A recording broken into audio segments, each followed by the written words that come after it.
What's up, everybody? Today we're talking about reasons you should not buy a car. Yeah, I know, we're car salespeople, right? But there are times we look at situations and we're like, don't do it right now. We're going to go over these topics right now.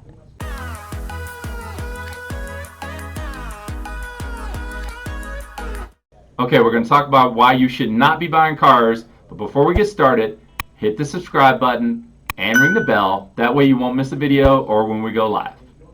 Okay, check this out. We had a client recently that was working with Bonnie. Bonnie's going to tell you a little story. She sat down with this customer and we decided at the end of this conversation that we did not need to get him a car. Tell him about it, Bonnie. Well, these young people came in, lovely young people, very smart, on the right track in general. But one of them wanted to. She was working. She was working for Big R. She's working for this company that sells Western stuff and stuff for livestock. And she was hauling hay on the side. So she wanted to trade in a running Trailblazer for a used truck. She wanted like a used Dodge. And so it would have been like a 97 by the time we had found her something that was in her budget.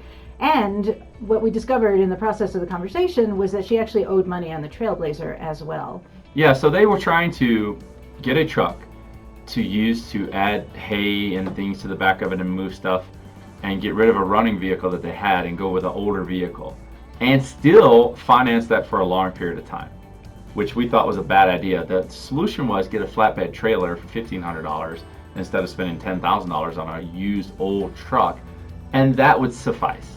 So not every time you come in does it mean you need to buy a car. It just means you need to analyze your situation, make the best decision that's for your unique situation right now.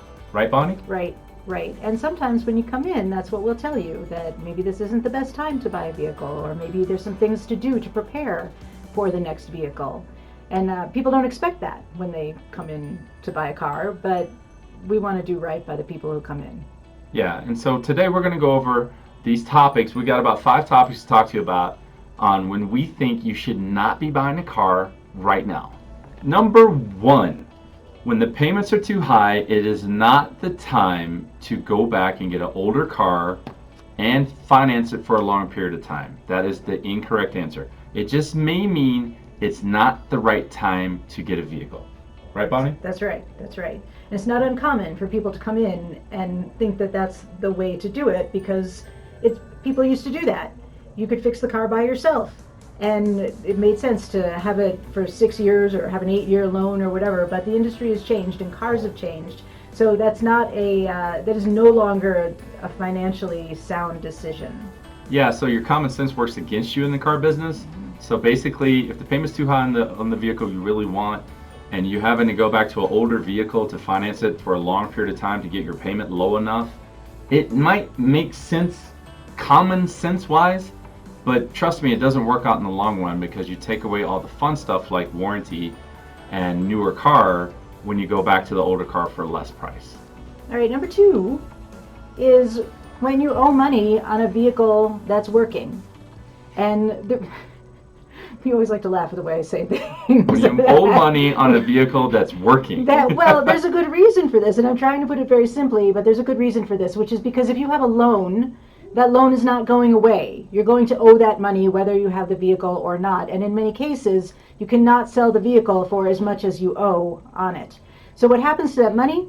Well, that money ends up getting rolled into your next loan. Yes. And then if you get rid of the next car, it ends up in the next loan. And before you know it, you have a $2,000 a month car payment just paying off all these cars all along in your past. Yeah. The thing to do is to pay it off and then think about getting the next car. And if you've been buying your cars in the way that the industry is, with the cars being so expensive, that can be a long time.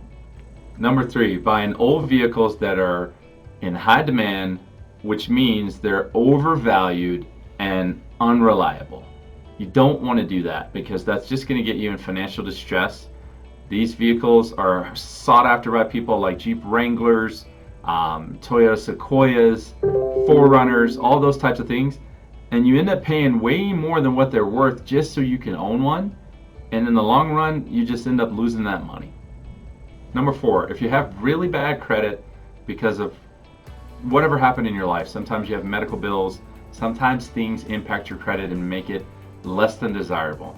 Well, just getting a car to be getting a car is not the right answer. You need to work on repairing your credit first and then move into getting a car that fits your budget with better terms.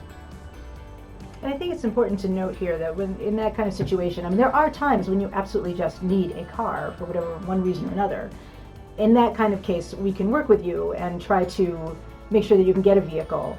But what Ronnie's talking about here is that sometimes people will come in and they just want a new car. And if you have bad credit, it's not the right time to get one just for the sake of getting one if you've got something that's running. Yeah, not just for the sake of getting one. Yeah. Number 5 doesn't quite fit in, but it's something that we encounter a lot, which is that people come in, like we say, people tend to buy cars the way that their parents bought cars, but things have changed. So a lot of times people will come in with the idea of buying an older model vehicle to save money. But this isn't always necessarily the best way to do it. That's right. What she's saying is maybe it's not the best way to do it because it's not financially sound. It's going to end up bad over a long period of time. And so what we have found is that it's time to start looking at other options, like leasing, paying cash for a car right now until you can afford to get the right car for the right term. And here's a good example for you. So for my wife's car, which was a $31,000 car, we could buy that car and finance it for 5 years and pay about $650 a month to own that car in 5 years. Well, we leased that vehicle for $350 a month, which means if you do the math, we could actually lease 3 of them over 9 years and spend about the same amount of money as you would spend on one car over 5 years. So it's 3 new cars. 3 new cars, under warranty the entire time. The entire time. I'm not saying it's the only way you can do it, but at some point in time, when we're saying you shouldn't be buying a car, it's just time to look at some different options for yourself. And I think it comes back to that point that we've been making, that the industry has changed and that what we think of as the best way to buy a car isn't necessarily still true. Right. That's exactly what we're saying. All right, guys, we hope you liked this video. We know it's not for everybody, but we hope you get some points out of it. We'll give a recap in the comments below. If you've got questions, as usual, put them in the comments below. Don't forget to subscribe to the channel. I'm Ronnie Haskins, and this is Bonnie Simon. Ronnie and Bonnie Show. Thanks, guys. Have a good day.